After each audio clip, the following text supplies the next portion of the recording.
Quando José foi preso, a promessa já estava dentro dele. Quando Davi foi perseguido, a promessa já estava dentro dele. Quando Moisés, ele sai do Egito, mas Faraó e os seus soldados estão atrás deles perseguindo, a promessa já estava dentro dele. O entendimento de que por mais que haja uma perseguição, uma calúnia, um desafio, uma oposição, esse entendimento tem que ser acompanhado do entendimento que antes dos meus gigantes, dos meus opositores se levantarem, a promessa já existia. A sua promessa antecede a sua existência. Antes de você nascer, já havia uma promessa estabelecida sobre você, porque a sua promessa não foi feita a partir da sua criação. Deus não olhou para o André quando nasceu em 1988, 7 de fevereiro, olhou e falou assim: cara, deixa eu ver, ô Gabriel, o que está faltando? E, cara, está faltando, para a geração dele, acho que está faltando pastor Léo Alphaville. Pois é, então dá um ministério pastoral para o menino. Qual o dom que vai dar? Não sei, bota um pouquinho de comunicação, bota um pouquinho de visão, dá uma pitada de fé rosada. Não, você não foi criado e não carrega promessas que foram liberadas a partir de uma necessidade da terra. Você foi gerado a partir de uma promessa dos céus. Então guarda isso. A sua promessa e o seu chamado antecede a sua existência. Deus não fez você do jeito que fez por uma necessidade. Deus fez você do jeito que fez porque esse é o seu design, essa é a sua forma, esse é o seu propósito. Deus quis fazer você assim, você é único. Ele estabeleceu você através da sua palavra. Você carrega algo que tem a impressão digital do próprio Deus. Alguém está comigo? Diga amém. Então quando prendem José, a promessa já estava em José. Quando perseguem Davi, a promessa já estava em Davi. Quando tentam parar Moisés, a promessa já estava em Moisés. Quando matam Jesus, a promessa já estava em Jesus. A Bíblia diz que pela alegria que lhe fora proposta, ou seja, nos olhos de Jesus havia uma expectativa de uma promessa que foi feita. Pela alegria que fora proposta, suportou a vergonha e a dor. Ele estava vendo o que teria depois da cruz. Ele via o que aconteceria depois da morte. Então o entendimento de que a promessa está em você tem que fazer com que você entenda que por mais que coisas novas se levantem, a promessa já existe. Não vão parar alguém que está firmado debaixo de uma palavra. Não tem como matar alguém que está caminhando debaixo de uma promessa. Não tem como deter alguém que está debaixo de um desígnio de Deus. Alguém comigo diga amém. Hebreus 10:36 diz: vocês precisam perseverar, de modo que quando tiverem feito, outra condicional, quando tiverem feito a vontade de Deus, recebam o que Ele prometeu. Alguém pode dizer glória a Deus por isso? Vamos ler isso agora falando em primeira pessoa. Vamos lá, coloca por favor essa passagem, lindão, de novo. Então a gente vai declarar: eu preciso perseverar, de modo que quando eu tiver feito a vontade de Deus, receberei o que Ele prometeu. Você está preparado? Vamos junto, vamos lá. 1, 2, 3. Eu preciso perseverar, de modo que quando eu fizer a vontade de Deus, receberei o que Ele prometeu. Vamos declarar isso, levante suas mãos, declare isso com autoridade. Diga: eu preciso perseverar, de modo que quando eu tiver feito a vontade de Deus, receberei o que Ele prometeu. Alguém pode dizer glória a Deus por isso? Não, se for para Jesus, você pode fazer melhor. Vamos, igreja, será que alguém pode fazer barulho? Aleluia, aleluia, aleluia. Quarto princípio a respeito da promessa, e a banda pode vir para parecer que está acabando. Estou brincando. Pessoal que está em pé, vocês ficaram felizes ou vocês querem ir embora? Vocês estão queimando, hein? Tem uma concentração de incendiário aqui que eu fiquei emocionado, hein? Tem algum incendiário aqui nessa manhã? No meio aqui, tem algum incendiário aqui? Tem alguém apaixonado por Jesus aqui? Aleluia! Levantaram um bebezinho lá no fundo. Cadê o bebezinho incendiário? Levanta aí. Muito bom. Glória a Deus. Muito bom. Aleluia. Quarto princípio: a promessa não diz respeito só a você. Fala para quem está do seu lado: a promessa não se limita a você. Não é só você. O cumprimento das promessas de Deus vai alcançar toda a sua família. Eu vou declarar isso de novo, alguém vai pegar isso como palavra profética. O cumprimento das promessas de Deus vai alcançar toda a sua família. Os seus filhos vão beber daquilo que o Senhor vai fazer jorrar a partir de uma promessa que Ele vai cumprir. Alguém está comigo? A Bíblia diz que os nossos filhos e os filhos dos nossos filhos usufruirão daquilo que o Senhor vai fazer a partir de nós. Quando você se posiciona em Deus, não muda só a sua vida, irmão. Não é só sobre você. Muda a sua vida e muda a sua geração, e muda a geração dos seus filhos, e muda a geração dos filhos dos seus filhos. Alguém crê nisso? Diga amém. Irmão, eu vou abrir um parênteses aqui, por favor, receba com amor o que eu vou falar. O cumprimento das promessas... Não vou falar, vou para a próxima. Mateus 5. Não vou falar. Vocês têm certeza que vocês querem ouvir? O cumprimento da promessa de Deus é tão poderoso que quando Pedro vive a promessa, até a sogra de Pedro é curada. Vou chegar lá. E eu creio que esse pode ser um dos motivos pelos quais Pedro nega Jesus. E é só uma brincadeira, ok? Daqui a pouco já tem algum clickbait aí, ó. Pastor herege fala que Pedro nega Jesus por causa da sogra. Um monte de genro concordando, um monte de sogra revoltada. Imagina, Pedro lá olhando Jesus, ele lembra da sogra e fala: cara, na boa, não sei nem quem é. Você não estava com ele não, irmão? Não sei nem quem é. Brincadeiras à parte. O que Pedro está vivendo escorre sobre a sogra de Pedro. A sogra de Pedro é curada. O que você está vivendo vai escorrer sobre a tua família, até sobre a sua sogra. Amém, irmão? Sobre os seus filhos, sobre o seu cunhado. Agora você tem que ser crente. Levanta as mãos, fala amém, amém. Sobre os filhos dos seus filhos, sobre aqueles que te cercam, sobre aqueles que caminham próximo. Você pode declarar com autoridade: diga, eu e a minha casa serviremos ao Senhor. Diga com autoridade: diga, eu e a minha casa pertencemos ao Senhor. Alguém pode dizer glória a Deus por isso? Mateus 5,14 diz: vocês são a luz do mundo. Irmão, pega isso aqui. Pensamento de João Batista, o último profeta antes da nova aliança. Aquele que quebra o silêncio de Deus. Que eu diminua para que ele cresça. Mas existe uma nova dinâmica a partir de Jesus. Que vocês cresçam para que todos vejam as boas obras do meu Pai e Ele seja glorificado a partir delas, através delas. Muitas vezes a gente acha que esse pensamento ele está ligado a mais santidade, mas a ausência da glória do cumprimento das promessas de Deus pode gerar em quem te cerca um questionamento se de fato Deus faz o que Ele prometeu que faria. Então, que Ele cresça e que eu diminua. João Batista está dizendo porque ele aponta o caminho. Mas quando o caminho volta aos céus, ele diz: olha, vocês farão obras maiores do que eu fiz. Por quê? Porque a glória dos muitos frutos de vocês apontará para o meu Pai que está nos céus. Você está comigo? Diga amém. Dentro desse entendimento, ele diz: vocês não só são a luz, como a luz não pode se esconder. Ela não pode estar escondida. O mundo precisa ver a luz que você carrega. O mundo precisa ver os frutos que você carrega. O mundo precisa ver a glória de Deus sobre você. O mundo precisa ver o cumprimento das promessas que o Senhor te fez. Mateus 5,14 diz: vocês são a luz do mundo. Não se pode esconder uma cidade construída sobre um monte. E também ninguém acende uma candeia e a coloca debaixo de uma vasilha. Pelo contrário, coloca no lugar apropriado e assim ilumina a todos que estão na casa. Assim brilha a luz de Deus, brilha a luz de vocês diante dos homens, para que vejam as suas boas obras e glorifiquem ao Pai de vocês que está nos céus. Irmão, pega isso em nome de Jesus. Assim que brilhe a luz de vocês diante dos homens, para que vejam as suas boas obras e glorifiquem ao Pai de vocês que está nos céus. Alguém pode dizer glória a Deus por isso? Não, de verdade, alguém pode dizer glória a Deus por isso?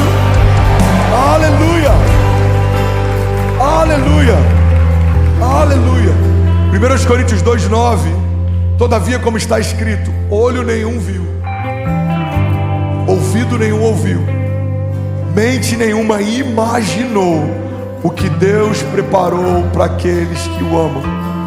mas Deus o revelou a nós por meio do seu Espírito. Alguém está comigo? Diga amém. Fica de pé no seu lugar, deixa eu profetizar algo sobre você. Olha para cá, não se distrai. A bênção não diz respeito só a você. A bênção vai escorrer a partir de você e vai tocar quem te cerca. Porque a medida de Deus nunca é cheio. Guarda isso, irmão. Deus não quer você cheio, Deus quer você transbordando. Deus não quer te encher de recursos, Deus quer te fazer transbordar. A medida de Deus sempre é o transbordo. Malaquias diz: olha, eu abrirei as comportas dos céus e derramarei sobre vocês bênçãos sem medidas, de tal forma que os seus celeiros não comportarão. O salmista diz: o Senhor prepara uma mesa para mim na presença dos meus inimigos, e Ele me honra ungindo a minha cabeça com óleo, e o meu cálice faz transbordar. E aí, tudo bem? Você acabou agora de assistir um vídeo. Se você ainda não está inscrito, já se inscreve também no nosso canal, ativa esse sininho aqui embaixo de notificação, e toda vez que eu fizer uma live ou estiver transmitindo uma mensagem ao vivo, você vai ser um dos primeiros a saber. Mas eu deixei mais 2 indicações aqui que eu espero que façam muito sentido para você. Então já aproveita e clica para assistir a próxima mensagem, beleza? Seja bem-vindo ao time de incendiários, e eu espero de verdade que essas mensagens mudem a sua vida como elas têm mudado a minha também. Tem uma palavra de vida para compartilhar com você, irmão.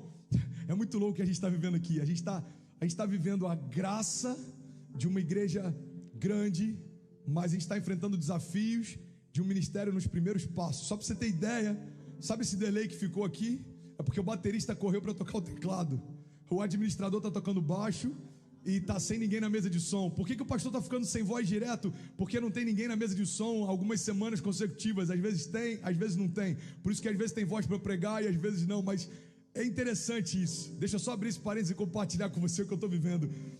Eu estou vivendo alguns desafios que a gente vivia em missões, mas a gente está em Miami, Flórida, USA, falando com quase 5 mil pessoas simultaneamente. E eu acho que isso é um exercício para a gente, cara, ensinando a gente a lembrar que por mais que Deus dê alcance para a nossa voz, a gente continua sempre dependente dele em tudo. Irmão, a dependência é a chave que faz com que homens improváveis se tornem grandes homens de Deus. A dependência é a linguagem que os céus entendem. Não dá para crescer se não for Deus quem dá o crescimento. Não dá para avançar se não for Deus quem nos impulsiona para isso. Não dá para permanecer se não foi Deus quem abriu a porta. Por isso que a grande verdade da nossa jornada de fé não é o quão rápido a gente consegue chegar aonde deseja, mas é quanto tempo a gente consegue permanecer lá. E é por isso que eu me alegro em ver algo poderoso sendo gerado por Deus. Uma igreja com menos de 1 ano de existência, apenas 2 colaboradores contratados, tocando milhares e milhares e milhares e milhares e milhares de pessoas. Porque a gente olha para tudo que a gente está vivendo, a gente tem uma plena convicção: só Deus poderia estar fazendo isso. Você está comigo ainda? Diga amém. Pastor, eu acho legal você celebrar a igreja, mas o que isso tem a ver comigo? É simples. Nós somos a igreja. Todo recurso que Deus envia para a igreja antes passa pelas nossas casas. Toda visão ampla para tocar cidades que Deus dá para a igreja antes Ele dá para as nossas casas. Toda cultura que uma igreja afeta nada mais é do que pessoas afetadas por Deus, afetando cidades que afetam nações. Você está comigo ainda? Diga amém. Eu lembro de uma frase do Bill Johnson que ele diz que mentes transformadas afetam pessoas, pessoas transformadas afetam cidades, cidades transformadas afetam nações, nações transformadas afetam completamente toda uma geração. E nós cremos numa igreja para a cidade e uma cidade para as nações. Você está comigo ainda? Diga amém. Por isso eu quero compartilhar com você hoje, e eu queria muito pedir para todo mundo que está aqui ficar conectado comigo, ninguém se distraia, porque essa mensagem é extremamente objetiva, mas eu quero compartilhar algumas coisas com você. Eu quero compartilhar o meu coração também. Eu lembro de uma mensagem que eu preguei há, 2 anos atrás, quando a gente estava se despedindo do nosso ministério no Brasil. Foi a última vez que eu ministrei antes da gente ser enviado. E a gente estava no Summer Camp, e eu preguei essa mensagem, e o tema era uma carta aberta à minha filha. E eu compartilhei algumas chaves que eu gostaria de compartilhar com a Ceci, se fosse a minha última vez. Então, eu escrevi algumas coisas que eu gostaria que a Cecília se lembrasse, mesmo depois de eu partir. E eu abri essa carta com as pessoas que estavam ali naquela noite. Mas O que eu quero fazer hoje é uma carta aberta às minhas ovelhas.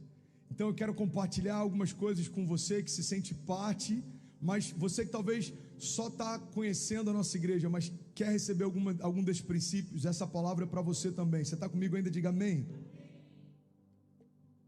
Então, o que eu quero começar é a partir desse propósito, uma carta aberta às minhas ovelhas. Eu quero compartilhar algumas chaves. A primeira chave que eu quero compartilhar com você, irmão, que quando a gente entende isso, a nossa vida fica mais leve, apesar dos desafios. É que a felicidade não é um lugar, a felicidade é o caminho. Tem muita gente frustrada quando na verdade já está vivendo em parte aquilo que Deus prometeu, mas está tão fissurado em um lugar que não consegue usufruir do caminho. Pessoas que estão acreditando que a compra daquela casa, a compra daquele carro, aquela viagem da família, irmão, a viagem da família não é tão glorioso quanto o fato de você ter uma família. Por mais que a viagem ainda não tenha acontecido, o fato da tua família estar ao teu redor já é algo poderoso, mas a gente se ilude de forma muito sutil, porque a gente acreditou que a felicidade é um lugar, a gente acreditou que a felicidade é quando chegarmos lá. Então a gente se desgasta, a gente se gasta, a gente abre mão de princípios, de valores, a gente abre mão daquilo que é fundamental para chegar no lugar, porque a gente acredita, que quando chegarmos lá, certamente seremos felizes. Tem uma reflexão atribuída a Dalai Lama, alguns atribuem a Gandhi, mas sinceramente eu nem sei se ela é verdadeira, que perguntaram sobre algumas coisas que chamam a atenção dele em relação aos seres humanos, e o que ele respondeu, ou supostamente respondeu, é que ele acha confuso o fato de abrirmos mão da nossa saúde e da nossa paz para conquistarmos recursos, para quando tivermos recursos tentarmos gastar todos eles para comprar novamente a saúde e a paz que não temos mais. É uma grande verdade, porque sem perceber a gente está se desgastando para tentar conquistar aquilo que é transitório, e muitas vezes a gente não é intenso para estabelecer fundamentos que são eternos. A palavra de Deus diz: olha, não coloca os teus olhos naquilo que se vê, porque aquilo que se vê é transitório. Pastor, você está dizendo então que eu tenho que estar alheio a tudo que é material? Não, irmão. Jesus nos chamou para governar sobre a terra. Jesus nos chamou para sermos reis e sacerdotes. O que eu estou dizendo é que entre 8 e 80 existem 72 escalas diferentes, e muitas vezes a gente é extremista. Ou a gente está completamente ligado às coisas naturais e esquece do reino, ou a gente está completamente mergulhado no reino e esquece que existe uma vida real com pessoas reais e necessidades reais. Irmão, o que eu quero dizer com você é que o evangelho é poder de Deus para gerar equilíbrio, autoridade em todas as áreas da nossa vida, convicção de que seremos salvos, mas também prosperidade para curtirmos o caminho até lá. Você está comigo ainda? Diga amém. Deixa eu compartilhar isso com você, irmão. Não se iluda, a felicidade não é um lugar, a felicidade é um caminho, é o caminho. Sabe, nesses últimos, 10 anos de liderança cristã, 4 anos de pastoreio consagrado, 12 anos de casamento, 7 anos como pai, o que eu tenho aprendido é que nada daquilo que eu espero viver é melhor do que aquilo que eu já estou vivendo, e a gente precisa ter esse sentimento de celebração. Eu quero compartilhar com você, aqui a gente até pediu para eu não fazer, mas eu sinto de fazer, e depois eu me resolvo com ela em casa, vai dar tudo certo. Mas essa semana passada a gente ganhou um presente, um mimo de Deus, e aos olhos dos homens talvez nem seja algo demais, mas aos nossos olhos foi tipo, uau, isso é um detalhe de Deus, é um mimo de Deus. A Kezinha ganhou um carro, e aí você vai, obrigado Gui por celebrar com a gente, obrigado de verdade. Monetariamente, o carro quase não tem valor aqui nos Estados Unidos, o valor dele é baixo, 2, 3 mil dólares, mas vai além do valor. Se tivesse 30 mil dólares, para a gente seria a mesma celebração, porque a gente viu o cuidado, alguém que a gente ainda não conhecia, mas que tem sido tocado pelas mensagens que em secreto Deus tem gerado, chegou e falou: cara, eu gostaria de alguma forma de abençoar vocês, e ele me pediu uma coisa só: não compartilhe isso com ninguém, porque aquilo que uma mão faz, a outra não deve saber. Abri um parênteses aqui, a palavra fala a respeito disso, principalmente quando a gente fala de esmola, ou seja, quando você vai dar esmola para alguém, não deixa que a tua outra mão saiba do que a tua mão fez, mas quando a gente está falando de uma oferta, compartilhar isso gera fé para quem ouve o testemunho. Você está comigo ainda? Diga amém. E eu passei 2 dias junto com os meninos aqui, cara. A gente passando produto lá no para-choque para tentar reavivar o plástico.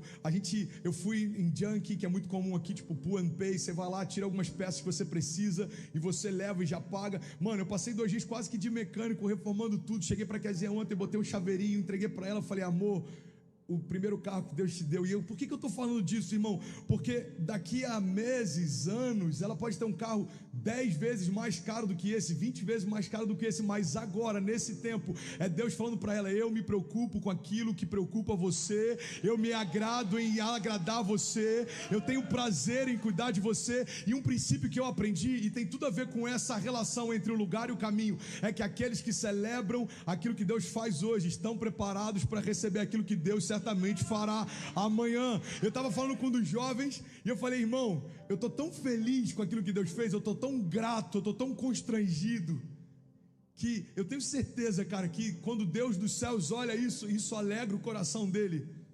O problema é que quando a gente acredita nessa mentira que a felicidade está num lugar, a gente chega em algumas conquistas, recebe alguns presentes, mas porque ainda não é aquilo que a gente deseja que seja, a gente não consegue celebrar. Ainda não é o que eu esperava, ainda não é o que eu queria, ainda não. Ei, irmão, para de fazer pirraça por aquilo que ainda não veio e começa a celebrar aquilo que já está usufruindo. Ah, mas eu não consegui chegar lá. Irmão, você tem saúde, Deus te mantém de pé, Ele te deu fôlego, teu coração continua batendo, não porque você é bom, mas porque Deus deu uma ordem para ele: continue batendo, continue batendo. Você já parou para ver a estrutura do corpo humano? O coração bate por quê? Eu não sei, irmão. Não tem nenhum sentido lógico a não ser o fato de Deus ter ordenado que ele batesse. Desde as batidas do nosso coração até o fôlego que a gente carrega, tudo isso foi Deus quem nos deu. E quando a gente entende nas mínimas coisas aquilo que Deus já fez, aí está preparado para nas coisas ainda maiores receber de Deus aquilo que Ele vai fazer. A palavra de Deus diz que aquele que é fiel no pouco, sobre o muito será colocado. Fidelidade no pouco significa celebrar tudo aquilo que Deus te deu, celebrar tudo aquilo que Deus depositou em você, celebrar cada oportunidade. Irmão, você já parou para pensar que a cada novo dia que surge uma nova possibilidade de viver milagres? A cada nova semana a gente tem que parar de, em tempos de crise, contar os dias como se fossem menos um. No meio da pandemia, menos um dia de isolamento, menos um dia de quarentena, menos um. Irmão, menos um para quem? É mais um dia de viver milagres, é mais um dia de viver promessas, é mais um dia de ver em tempos de crise sementes de fé sendo geradas, é mais um dia, irmão. André, você está falando, mas é fácil para você. Cara, fácil para quem, irmão? Semana passada eu preguei passando mal aqui, com náusea, com dores aqui abdominais, tomando remédio, e eu estou pregando com a maior alegria do mundo. Por quê? Porque eu preciso entender e lembrar que aquilo que eu passo, por mais que seja transitório, não se compara com a glória eterna que está reservada para aqueles que creem.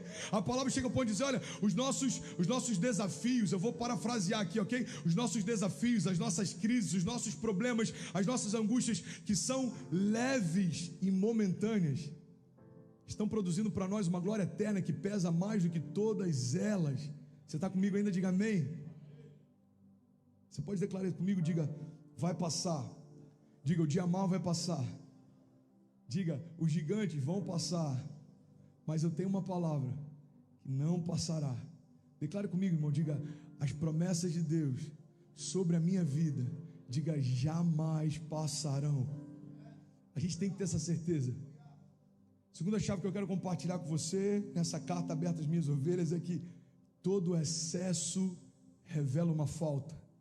Eu aprendi isso alguns anos atrás e isso mudou minha história para sempre. Todo excesso revela uma falta, irmão. Todo religioso esconde um pecado. Todo excesso. Por que você está falando isso, pastor? Porque em tempos de crise como o que a gente está vivendo, e quando eu falo crise, entenda, estou falando de um cenário exterior, a gente precisa entender que a gente não pode se mover por extremos, esses excessos. O que é ansiedade? Nada mais é do que um excesso do meu pensamento em relação ao futuro. O que é depressão? Muitas vezes a depressão nada mais é do que o excesso do meu pensamento em relação ao passado. Então aquilo que um dia foi euforia, muito facilmente se transforma em nostalgia, e é um pulo para melancolia. A gente está eufórico demais e aquilo que viveu no passado é diferente do que está vivendo hoje. O meu relacionamento acabou, ou a minha empresa fechou, ou o meu ministério não está fluindo como já foi um dia. Ô irmão, a palavra está dizendo: esquecendo-me das coisas que para trás ficaram. Avanço, eu preciso avançar. Avançar diz respeito a se desconectar do que ficou e se reconectar com o que há de vir. Avançar diz respeito a parar de olhar para aquilo que não existe mais e colocar o teu olhar naquilo que Deus ainda vai fazer, e certamente Ele fará. Por isso nós colocamos os nossos olhos no futuro. Por quê? Porque a esperança mora lá, irmão. A esperança mora no futuro. O diabo não está preocupado com o teu passado. Ei, olha para mim, em nome de Jesus. O inferno inteiro não está nem aí para o teu passado. Você sabe por quê? Porque se você está em Cristo, o teu passado foi perdoado. A tentativa do inferno não é de mudar o teu passado, porque isso é impossível. A tentativa do inferno é fazer você abrir mão do teu futuro. E o problema é que às vezes está olhando para uma estação em que Deus não se move mais, e nem o inferno. O inferno não está preocupado com o que você deixou de fazer. O inferno está preocupado em desestimular você com aquilo que você vai deixar de fazer. O inferno não está preocupado se há anos atrás você deixou de buscar. A preocupação dele é que nos próximos anos você não consiga buscar. Ele não está preocupado com o que passou. E a gente precisa ter esse entendimento. Se nem o inferno está preocupado com aquilo que ficou para trás, por que eu vou me preocupar? Irmão, eu preciso entender que o futuro está sendo gerado hoje. Ei, irmão, o futuro é agora. The future is now. E ele é brilhante, irmão. Ele foi produzido por Deus, gerado pelas próprias mãos de Deus. E quando eu entendo isso, eu consigo me desvencilhar do que ficou, alegrar com o que está acontecendo e celebrar na certeza daquilo que está por vir. O futuro é agora. Você está comigo ainda? Diga amém. Terceira chave que eu quero compartilhar com você é que você é responsável. Isso aqui é muito forte. Por tudo aquilo que tolera. Você pode repetir isso comigo? Aonde você estiver, eu estou com saudade de falar com o público aqui, mas aonde você estiver, alguém te sente saudade quando a gente tinha aqui as famílias chegando, café da manhã, oh Jesus. Mas em tempos de igreja, de portas fechadas, cara, a gente tem milhares e milhares e milhares de casas abertas. Então faça dessa oportunidade um culto na tua casa. Fala para quem está do teu lado aí na tua casa, cutuca ele, eu sei que ele ama isso, quem está do seu lado ama isso, a gente ama isso, né? Alguém está comigo? Ah, gente, vocês são muito espontâneos. Repete comigo, diga: eu sou responsável por tudo aquilo que eu tolero. Isso diz respeito a relacionamentos abusivos, isso diz respeito a ambientes tóxicos, isso diz respeito à mediocridade na minha jornada de fé, isso diz respeito a achar normal caminhar com Deus e não viver milagres, isso diz respeito a achar normal passar por crises e estabelecer moradia em meio a elas. Irmão, olha para mim, não tenha medo das tempestades, mas não se acostume com elas. Não tenha medo dos gigantes, mas também não se acostume com eles. Não tenha medo do deserto, mas não estabeleça morada lá. Você é responsável por tudo aquilo que tolera. André, eu estou passando por um período ruim, mas cara, nem me incomoda mais. Pois é, então deixa eu te dar uma má notícia. Aquilo que era temporário vai se tornar agora a tua realidade. Por quê? Porque você tolera. Você precisa entender que a falta, miséria, doenças, enfermidade, medo, crise, isso precisa incomodar você a ponto de você se posicionar contra essas realidades. Porque se você se acomodar, isso se tornou o teu novo natural. Mas se você se posicionar, você vai romper em meio a um mover sobrenatural. Irmão, nós fomos chamados para viver de forma sobrenatural, de glória em glória. Em tempos de crise, avançamos. Em tempos de divórcio, renovamos alianças de casamento. Em tempos de falta, transbordamos. Essa é a palavra de Deus para nós. André, mas não faz sentido, irmão. E quando que Deus disse que faria?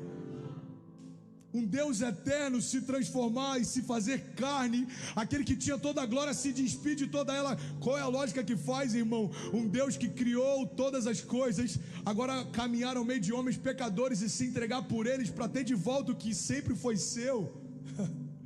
Já parou para pensar?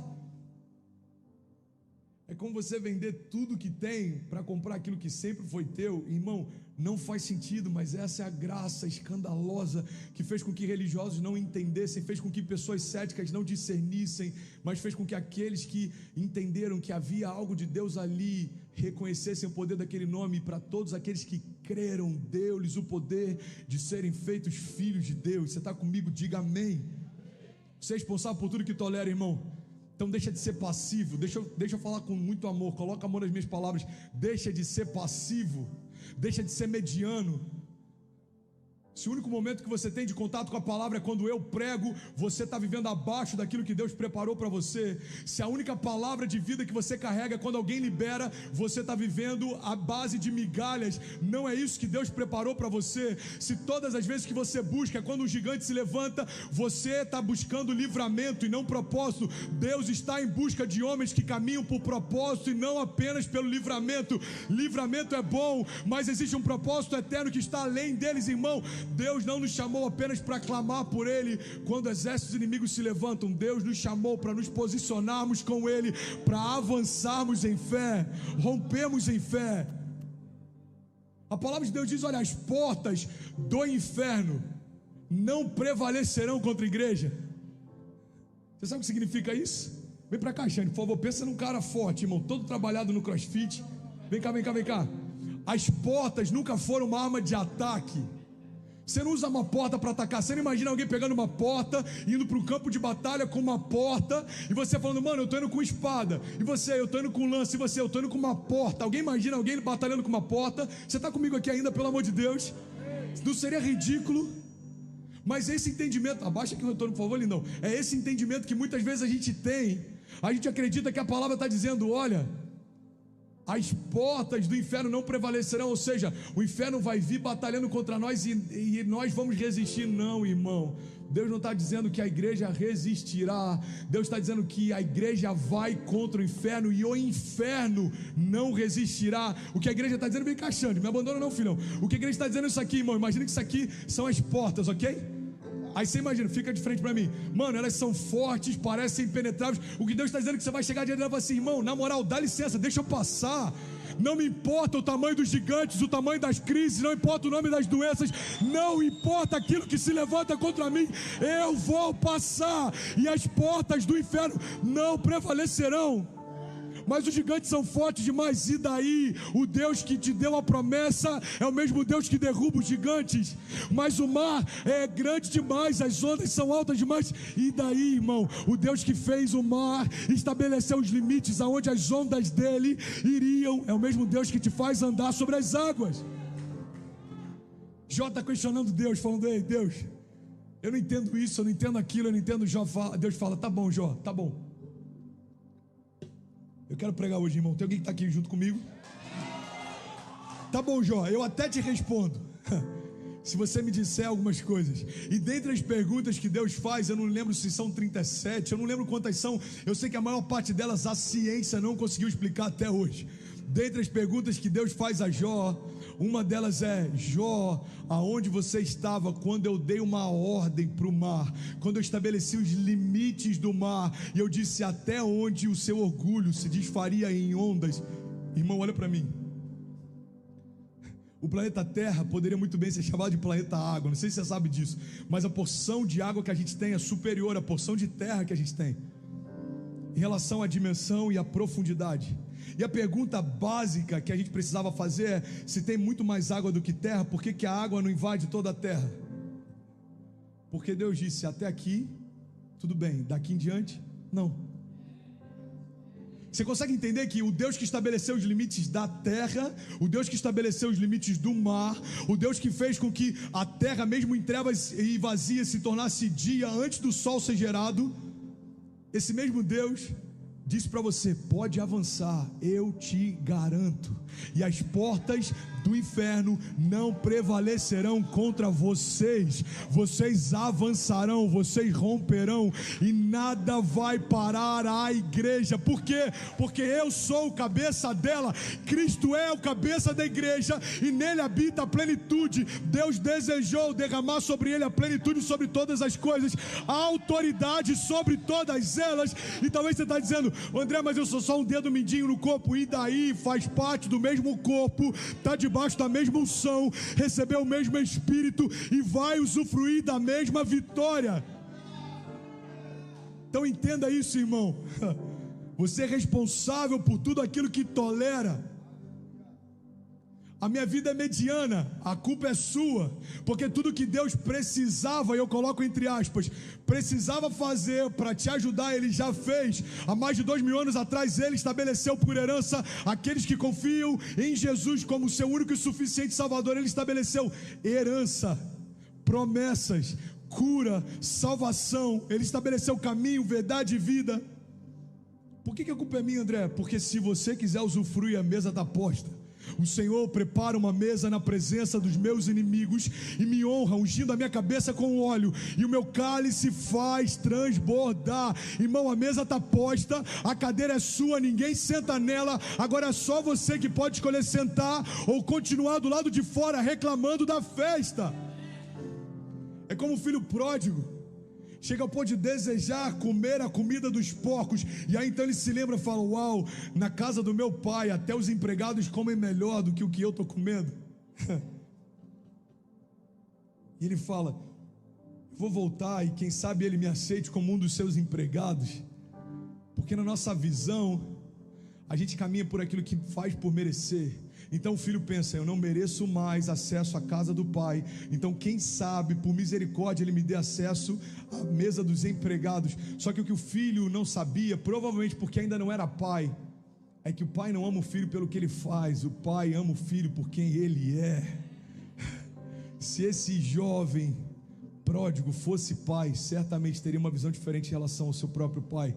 Meu pai sempre falava isso: filho, tem coisas que você só vai entender quando for pai. Agora para mim faz muito mais sentido esse sermão que meu pai me dava. E ele volta, dependendo do contexto que você lê, dá para acreditar que ele estava tentando decorar o discurso. Ele volta no caminho dizendo: pai, eu pequei contra os céus e eu pequei contra ti. Eu pequei contra o céu. Imagina um filho decorando o discurso no meio do caminho. Quando ele chega lá, o pai não está nem aí para o discurso do filho.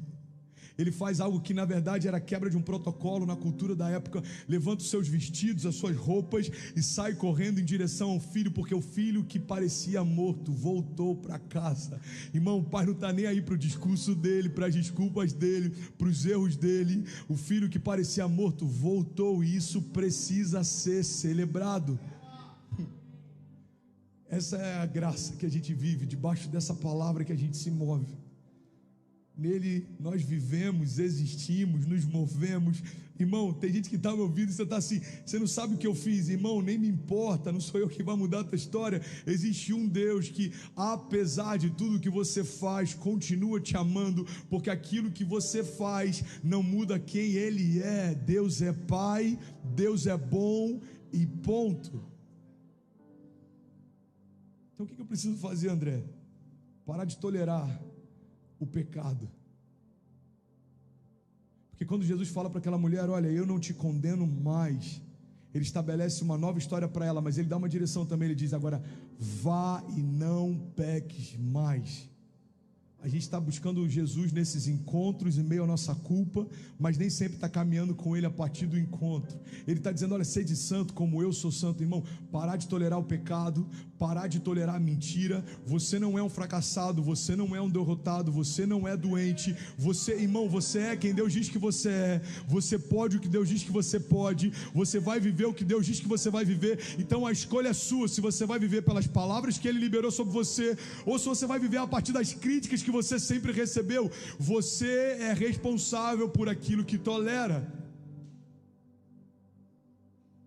Se dependesse das palavras que eu recebi, irmão, nem crente eu permaneceria. Ah, mas e depois que você começou a liderar? Se dependesse das palavras, algumas das que eu recebi, nem líder mais eu seria. Ah, mas e depois que você foi consagrado a pastor? Se dependesse de algumas palavras que eu recebi, nem pastoreando mais eu estaria. Ah, mas e depois que você veio para os Estados Unidos? Irmão, se dependesse de algumas palavras que eu recebi, nem nos Estados Unidos mais eu estaria. Mas glória a Deus, que não é o não dos homens que mantém a minha casa de pé, mas é o sim de Deus que me desejou, me amou, estabeleceu palavras quando nada ao meu redor existia. Irmão, você precisa escolher e ser responsável por aquilo que você tolera. Homens maus se levantam todos os dias. O inferno não está furioso, sempre foi. 1/3 dos anjos do céu caiu por terra e eles passaram a odiar tudo aquilo que Deus ama. O inferno não está querendo parar você de hoje. Ele tentou parar você desde a cruz, porque ele tentou anular a salvação dos homens. Mas e depois que Jesus estabeleceu, irmão, ele tentou parar você no ventre da tua mãe. Ele tentou parar você em dias que você nem soube, mas Deus te deu livramento de morte. O que eu quero te lembrar é que por mais que ele tenha tentado parar você, se você está de pé, você sabe o que significa? Ele não conseguiu. That's it. Ele não conseguiu. Ele não conseguiu. Eu já dei meu testemunho no ventre da minha mãe. Ela pegou uma doença, os médicos falam, aborta. Irmão, o inferno não conseguiu parar. Aí alguns anos depois, 15 anos de idade, eu sou espancado, fratura a mandíbula, abre a minha cabeça, não conseguiu me parar. 20 e poucos anos de idade, endocardite bacteriana aguda, 35 dias internado no hospital, não conseguiu me parar. E a pergunta tem que ser, ei, quando você se levanta, sacode a poeira e fala, e aí, qual é a próxima? Porque o Deus que me sustentou no passado, certamente me manterá de pé no presente, me guiará no futuro. Bom, vamos lá, vamos começar? Bom, o tema de hoje do meu TED é sobre baleias, ideologia de gênero e pontes, ok? Eu vou repetir, se você quiser anotar, provavelmente vai ter alguma coisa interessante no meio do TED, são 15 minutos, alguma coisa boa você vai extrair dele, ok? Então o tema de hoje é baleias, ideologia de gênero e pontes. Na verdade eu vou falar sobre linguagem, cultura e futuro, mas ideologia de gênero está dando mais visualizações no YouTube. Então, eu falei, vou dar um upzinho nessa minha palestra, ok? Bom, antes da gente começar, eu queria pedir para você falar para quem está do seu lado assim. Tô brincando, gente, a gente sabe que isso é chato. Ninguém gosta disso, ok? Se tem uma coisa que a gente não gosta é quando a gente está sentado e fala para quem está do seu lado. E aí o pastor fala uma frase enorme. Quantos aqui passaram por isso? Mas agora quem está com o microfone sou eu, ok? Então vamos lá, gente, falando sério. Eu queria falar sobre tantas coisas aqui, eu queria falar um pouco sobre contracultura, e eu queria falar um pouco sobre subcultura também. Mas eu quero falar sobre linguagem porque eu creio que é um dos maiores desafios da nossa geração para se conectar com o mundo lá fora. Sabe, uma coisa que eu acho interessante, se a gente for analisar friamente, pela perspectiva de quem não é cristão, a gente às vezes acha que está construindo uma cultura, quando na verdade a gente está construindo uma subcultura. Eu vou te dar um exemplo. Se a gente pegar uma camisa e coloca a cara do Darth Vader, escrito que a força está com você e Efésios 6 embaixo, isso não torna você um crente cool. Se a gente pega algumas passagens bíblicas e tenta misturar com algumas coisas da cultura lá fora, não faz com que a gente seja uma igreja moderna. Porque ser uma igreja moderna nem sempre tem a ver com misturar culturas, mas com estabelecer uma nova. E é sobre isso que eu quero falar, vocês estão comigo? Sabe, construir uma cultura tem a ver com influenciar através do novo. Deixa eu falar algo aqui que pode chocar algumas pessoas, mas isso tem ecoado dentro de mim ultimamente. Se nos falta criatividade, nos falta também espiritualidade. Se nos falta criatividade, nos falta também espiritualidade, porque a essência de Deus é criativa. O poder de Deus se manifesta e se revela através da criação e por meio da criação. Então, o poder criativo é uma marca da espiritualidade da nossa geração. Existem pessoas que acham que não têm criatividade. Talvez você não tenha entendido ainda qual é a linguagem pela qual Deus quer se mover através de você. Mas todos nós temos dentro de nós essa essência, esse DNA criativo. Sabe, eu quero falar sobre linguagem, é o primeiro tópico desse TED. E eu li sobre algo há um tempo atrás que me chamou a atenção. E agora você vai entender o porquê das baleias. Na época da Guerra Fria, o governo americano estava sondando os inimigos por conta de submarinos e tudo que estava acontecendo no Pacífico. Só que eles descobriram algo interessante. Existia uma baleia, e ela é chamada da baleia mais solitária do mundo. Ela foi descoberta, se não me engano, em 89, ou alguma coisa do tipo. A maior parte aqui, eu acho que talvez nem tinha nascido. Quantos nasceram antes de 89? Não precisa se expor, guarda para você. Tá tudo certo, vamos fingir que é todo mundo jovem aqui, ok? E essa baleia foi descoberta pela Marinha, porque ela era uma baleia solitária. Ela era uma baleia que não andava junto com as outras, preste atenção nisso. Existiam centenas de baleias caminhando não, né? Mas nadando, né? Vamos lá, vocês entenderam, gente. Existiam centenas de baleias nadando juntas e ela estava sempre abaixo. Ela estava sempre desconectada do grupo. Ela estava sempre distante do grupo. E sabe o que os cientistas descobriram? É que essa baleia, ela tem uma característica única. O canto dela é em 52 MHz. Na verdade, o que acontecia com essa baleia não é que ela era antissocial ou que ela não queria se conectar com o restante do grupo, mas a linguagem que ela utiliza não é entendida pelo restante do grupo. Deixa eu te falar uma coisa, não importa o quanto nós desejamos nos conectar com essa geração, se nós não tivermos a linguagem certa para falar para ela. Sabe qual é a conexão entre uma baleia solitária e pessoas criativas criando cultura? É que a gente precisa entender que o fato da gente carregar uma verdade dentro de nós não significa que o mundo acredite ainda nessa verdade. Sabe, eu não sei se você já teve essa experiência, mas eu estava há um tempo atrás ouvindo um pastor de fora que é muito viajado, o que não é o meu caso, mas é o caso dele. E ele é muito viajado, ele falou algo que eu achei interessante. Ele falou, olha, eu já estive em vários países, eu já conheci países em todos os continentes, eu já conheci várias culturas. Em todo lugar que eu vou, me levam para experimentar uma comida exótica. E todas as vezes que me oferecem uma comida exótica, Maurício, eles dizem o seguinte: cara, que gosto que tem carne de jacaré. E sempre diziam para ele, parece muito com frango. Aí ele foi para a Tailândia e chegou lá, ele queria experimentar cobra.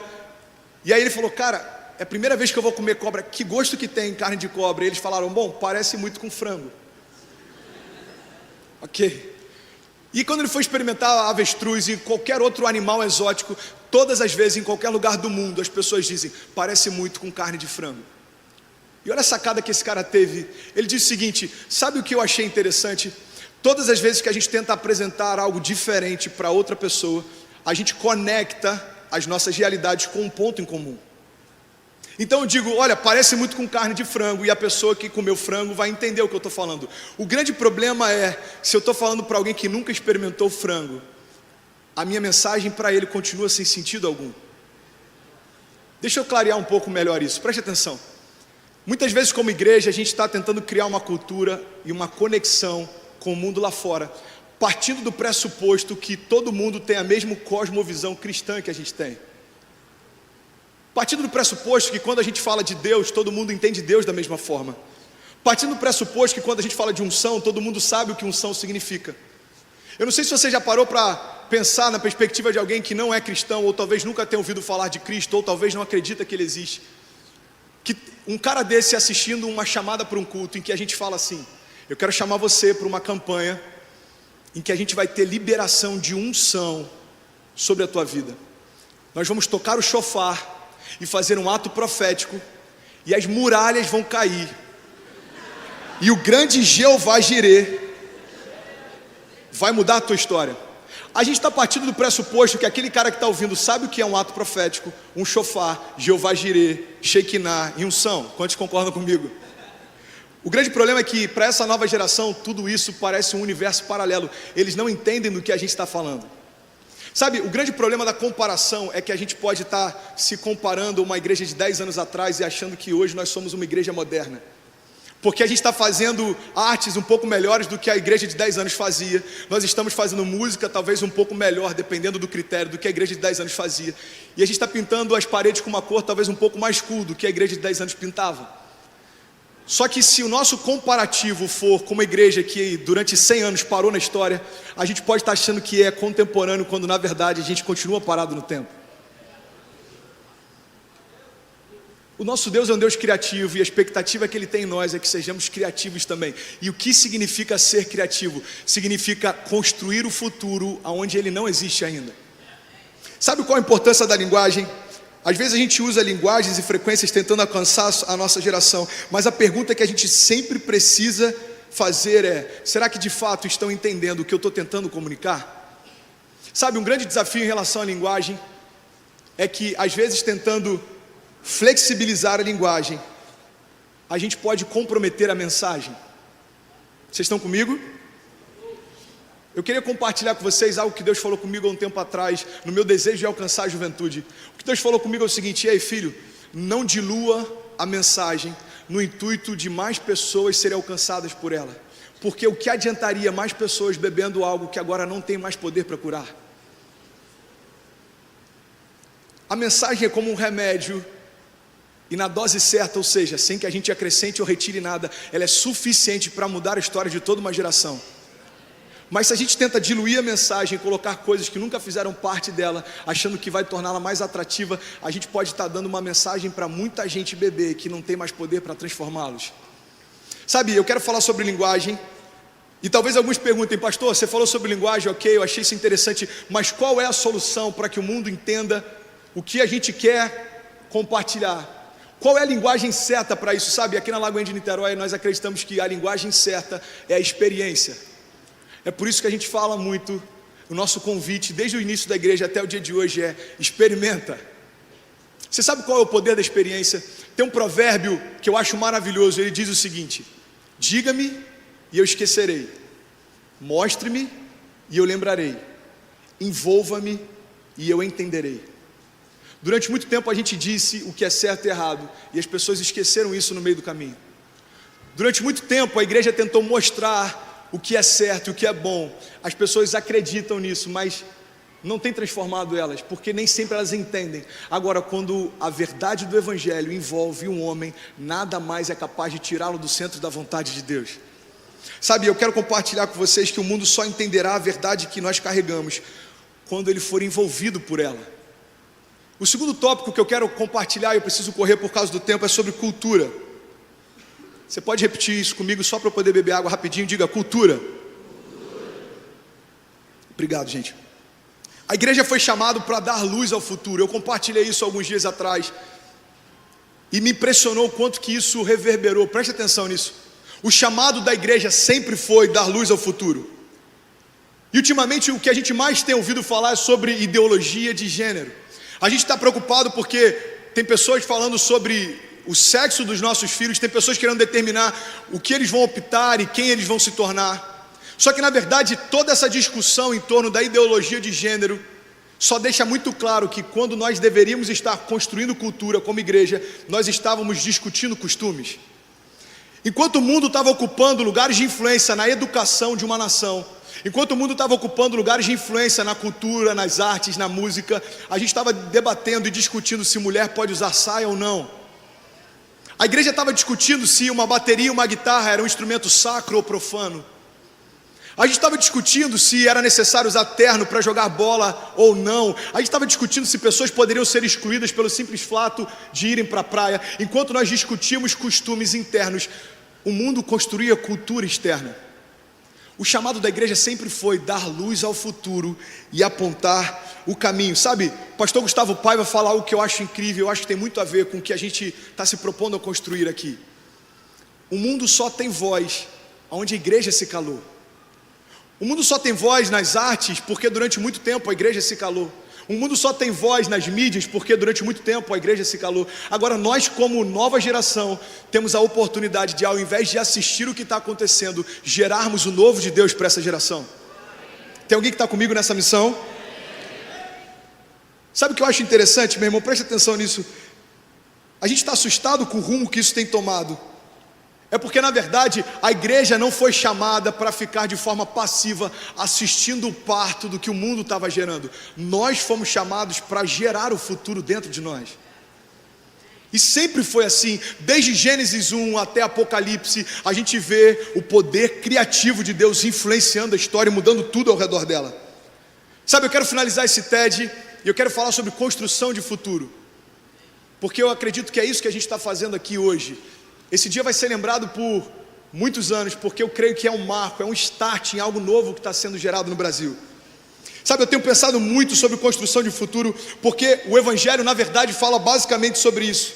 O profético nada mais é do que gerar vida onde não existia. A fé nada mais é do que tratar as coisas que não são como se já fossem. Na verdade, em todo tempo, o Evangelho está nos impulsionando a construir o novo, a fazer algo que não existia, a dar direções. Quando o homem é criado, Deus dá para ele governo e autoridade, diz: ei, até o nome daquilo que te cerca, eu te dou liberdade para você criar. O que Deus está deixando claro para a gente é o seguinte: eu tenho poder para criar todas as coisas, mas eu decidi compartilhar com vocês esse poder. Você tem noção do potencial que existe dentro desse auditório? Você tem noção do poder que existe dentro de cada um de nós? Deixa eu te falar uma coisa: todo avivamento é fruto de alinhamento. Mais importante do que a gente se preocupar com as tendências de design que vão surgir, é a gente entender o que os céus querem falar. Uma coisa que eu acho interessante, e eu já estou quase finalizando, é que os heróis da fé, eles marcaram a história, porque na verdade eles construíram a história. Os heróis da fé não eram passivos em relação ao que estava acontecendo. Eles não assistiram o fluxo natural das suas circunstâncias, mas eles transformaram os cenários em que eles estavam inseridos. Meu irmão, no tempo deles, os heróis da fé construíram as pontes para o futuro. E é sobre isso que eu quero finalizar, e é essa mensagem que eu quero que fique ecoando no teu coração. O teu chamado é para construir pontes para o futuro. Você já parou para pensar que se a nossa característica central é criar, é gerar o novo, é apontar o caminho, todas as vezes que a gente se anula, na verdade a gente está anulando o que nos faz ser quem somos. Sabe, eu fiquei lembrando de uma passagem e ela falou comigo nesses últimos dias, e eu acho que tem muito a ver com criatividade. Aquela passagem que diz que se o sal perde a característica de temperar, ele se torna descartável e sem propósito.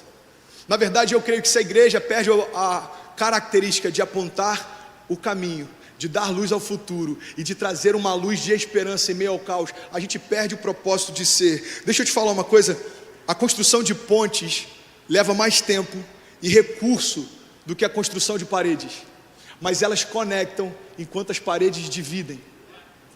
A construção da história, ao invés da passividade em apenas assisti-la sendo escrita, leva mais tempo e recursos, mas ela inspira ao invés de oprimir.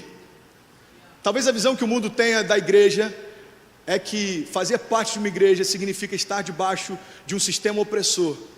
Na verdade, eles precisam experimentar o que a gente experimentou para saber que não existe nada mais inspirativo do que servir ao Deus que nós servimos. 1 Pedro 2,9 fala sobre a nossa identidade, e eu termino aqui. Eu estava conversando ontem com um jovem sobre o que eu queria falar, e ele falou: pastor, você quer falar sobre construção de pontes? Sabe o que eu acho interessante? A palavra sacerdote, no original em latim, significa pontífice, e nada mais é do que construtores de pontes. 1 Pedro 2,9 diz: vocês, porém, são geração eleita, sacerdote real, nação santa e povo exclusivo de Deus, para anunciar as grandezas daqueles que o chamou das trevas para a sua maravilhosa luz. Sabe, durante anos nós construímos paredes em torno das nossas verdades. Agora deixa eu te fazer um convite.